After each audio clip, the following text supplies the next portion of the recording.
Parola. Parola, yan. Kasi ano, dagat na siya, yan. Parang ito yung palatandaan ng mga isda.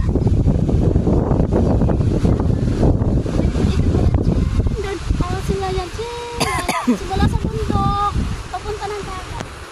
Ba't nakalabo?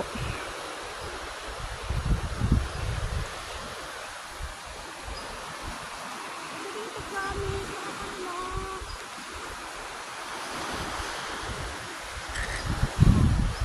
Five seconds. diba? Ganda kasi ano yung nasa taas na makikita mo talaga yung view niya. Doon kami nag-overnight. Yung sa malaking swim, ano na yun? White sand. Hello. Yan, sila nasa bundok, papunta ng dagat. Diba, bongga?